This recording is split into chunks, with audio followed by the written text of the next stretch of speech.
Yo, what is up guys, Anthony here, back with another Destiny Child video. And in today's video everyone, we're going to be heading into the Destiny Child global Reddit and overviewing the Ziva World Boss guide brought to you all by Graham from the Destiny Child global Discord and of course the Reddit as well. So a huge thank you to Graham for making this guide for the Ziva World Boss, as it does help a ton with informing all of the Destiny Child global players on what units to run for this specific event. So without any further ado, let's head into the Ziva World Boss guide here and take an up close look on which units are recommended for this event. Alright everyone, here is the Ziva World Boss guide zoomed up on the screen right now. So of course we do have the normal top row here, we do have the bottom row here, and we do have some tips here on the top right hand side brought to you by Graham of course, and we do have the Soul Carta recommendations here on the bottom hand right side. Now of course we'll be heading into the top row first, moving our way down into the bottom row,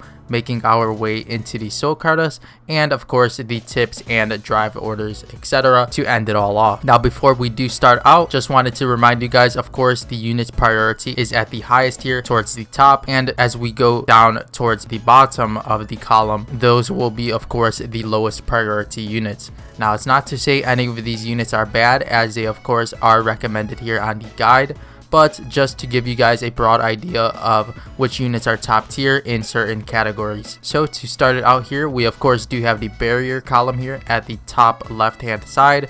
Of course it's recommended to run 0+ of these units, so of course you do want to run at least one of these if you guys are suffering with sustainability in the trial event.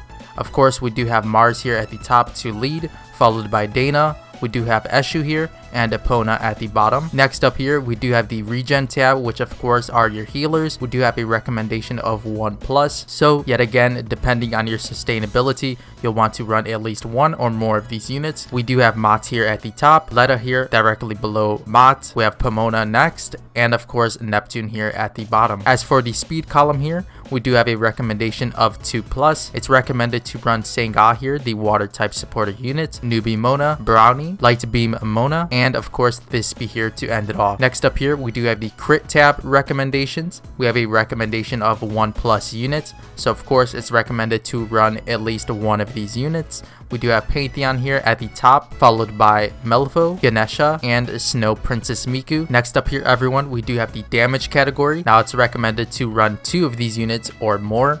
We do have Swimsuit Davi here at the top, followed by Light type Citri, followed by Hatsune Miku, and we do have Marina here to end it all off. Next up here we do have the extended debuffs tab here. We have Thetis here at the top of course, and Lewin. Now it's recommended to run both of these units. Next up here we do have the skill defense minus, which of course we do have Oracle Werewolf here at the top, followed by Sun Beach Mona, and it's recommended to run both of these units. Now moving into the bottom row everyone, we do have the weak point column here. Now it's recommended to run at least 2 of these units or more. We do have self-depreciating Navi here at the top, followed by Midas, and of course Persephone here at the bottom. Now most importantly, we do have the attackers column here, which does have a recommendation of 3+ units. Now normally you'll only run 3 attackers, but you guys can toss in a few more if you would like to. We do have Flower of Justice Mafdet here at the top left, followed by Thanatos here on the right hand side of Mafdet. Next up here below Mafdet we do have Dino. On the right hand side of Dino we do have Devil Buster Lisa here. Under Dino we do have Calypso. Following Calypso we do have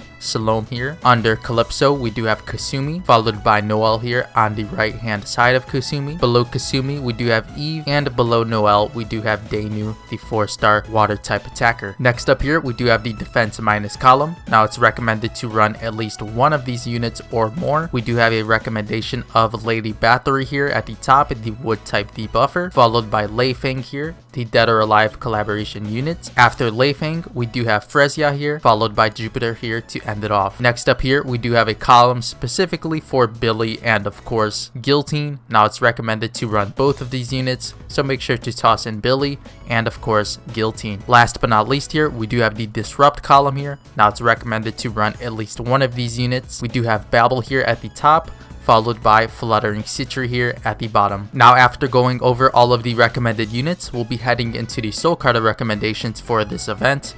We of course do have the poison soul Carta recommendations, which are of course for your main poison units.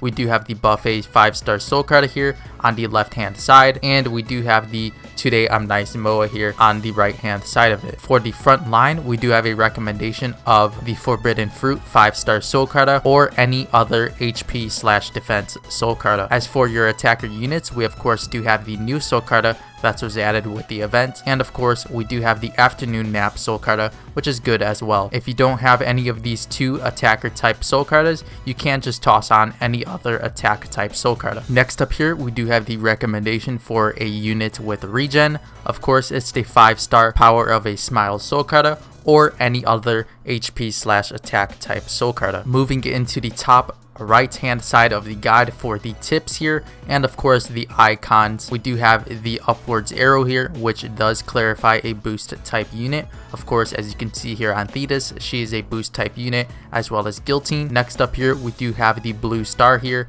which does feature a leader skill that is recommended for the event. We of course do have a few of the units featured with the blue star. We do have Swimsuit Davi, Babel, Guillotine, etc. Next up here, we do have the red tire, which is a recommendation for a drive skill order. As you can see, we do have Oracle Werewolf here, Sun Beach Mona, etc. with the tire. Now heading into the tips here, we do have the first one. Surviving is priority number 1. Add barriers/heals, disrupt units until you can last the 5 minutes. Next up here, we do have the 1x game speed may improve your overall damage. Third of all here, we do have wood type units that cannot survive should be moved to the back row. For the fourth tip here, we do have skill orders are slide except where noted. Thetis should be set to slide tap, slide, slide, slide. Fifth of all here, we do have HP/defense items on the front row. Use crit weapons on regen units. Sixth of all here, we do have attack/agility or attack/crit items on the back row. No armor will be needed. Seventh of all here, make use of practice mode to test/optimize your comp. And of course, we do have the ideal drive order here and the best leaders for this overall event. Now for the drive order, it's recommended to run Oracle Werewolf into a Sun Beach Mona drive and ending off with a Guillotine drive. As for the best leaders, we do have Babel here, Guillotine, and Flower of Justice Mafdet. But anyways everyone, that is the Ziva World Boss guide in a nutshell, and of course that'll be it for today's Destiny Child video. But before you guys go, make sure to go and head into the description box below and give a huge thank you to Graham for making this Ziva World Boss guide. And if you would all like to join the Destiny Child Global Discord, I'll be sure to have a link down in the description box below as well. But before you go everyone, if you did enjoy today's Destiny Child video, make sure to leave a like on this video of course. And if you guys haven't yet already done so, make sure to subscribe to the channel if you guys are enjoying the Destiny Child content and of course would like to see more of it. But with all of that being said, I'll see you all in tomorrow's Destiny Child video. Thank you all so much for watching.